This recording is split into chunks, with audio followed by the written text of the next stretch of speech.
Padova, 1545. Vicino all'abbazia di Santa Giustina, su un terreno di proprietà dei monaci benedettini, iniziano i lavori per la realizzazione dell'orto botanico.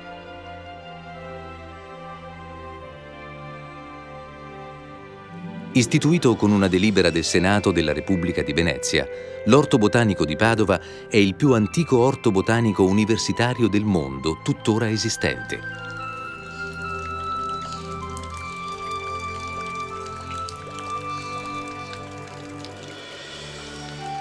Qui avevano luogo la coltivazione e lo studio delle piante medicinali.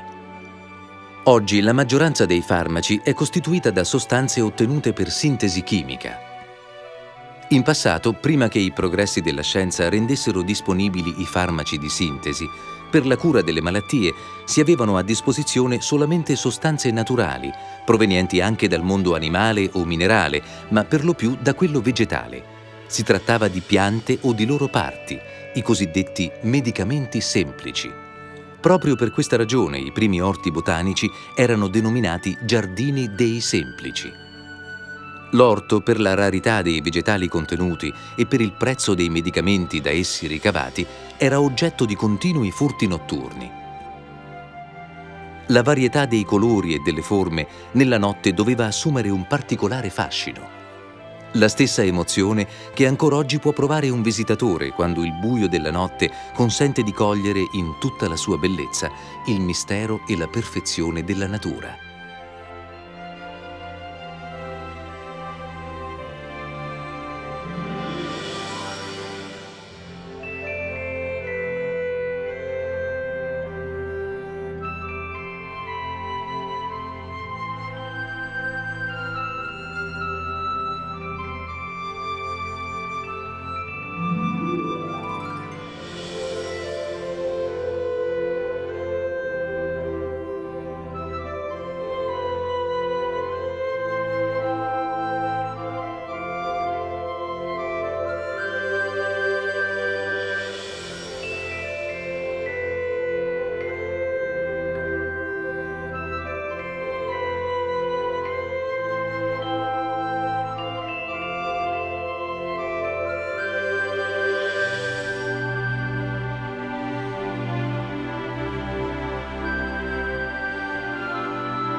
Ed è proprio per impedire i continui furti notturni che, pochi anni dopo la fondazione, nel 1552, fu costruito un imponente muro di recinzione.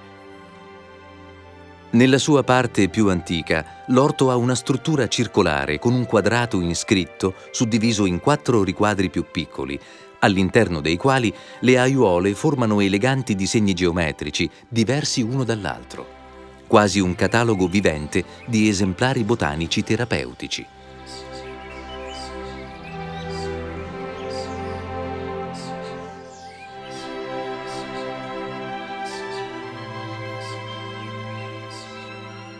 La struttura architettonica dell'orto subì in tempi successivi modifiche e arricchimenti, che però non ne alterarono il disegno originario.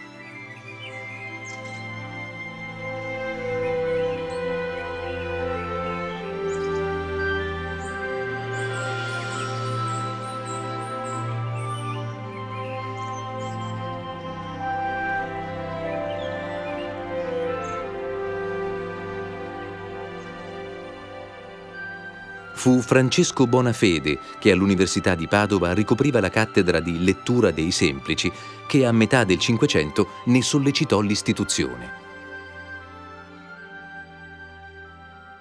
Regnava allora grande incertezza circa l'identificazione delle piante usate in terapia e frequenti erano gli errori o anche le frodi, con grave danno per la salute pubblica.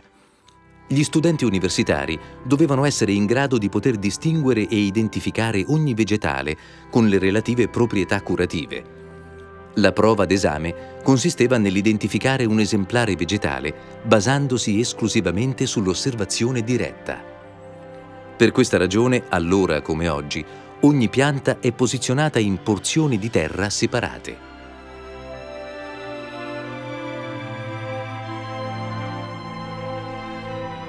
L'Orto Botanico di Padova, sorta di manuale vivente della prima specializzazione in botanica medica, fu l'approdo di molte specie vegetali introdotte in Italia per la prima volta attraverso i viaggi che dal Rinascimento e nei secoli successivi si moltiplicarono verso terre e continenti sconosciuti agli europei. La collezione era continuamente arricchita con piante provenienti da varie parti del mondo, specialmente laddove la Repubblica di Venezia aveva possedimenti o dirigeva le sue rotte commerciali. Non meraviglia quindi che molti medicamenti fossero costituiti da piante dell'area mediterranea orientale, piante africane o anche asiatiche.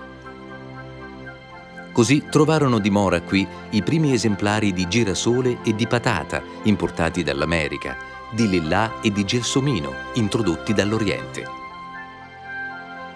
Molte specie arboree ancora oggi conservano l'originaria ubicazione all'interno delle strutture dell'Orto di Padova. Le primitive collezioni sono state continuamente aggiornate attraverso i secoli con piante carnivore, piante grasse, orchidee e piante acquatiche di grande fascino.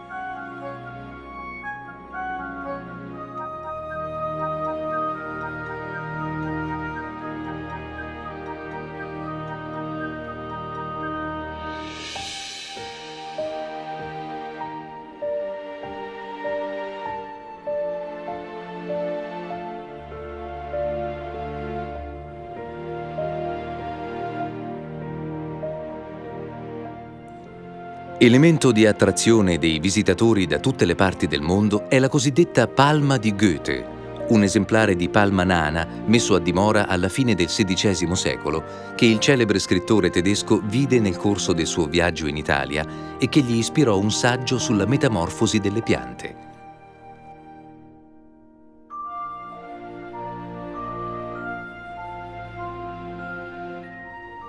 Mezzo millennio di storia fa di questo luogo una delle testimonianze più antiche nel mondo della ricerca scientifica.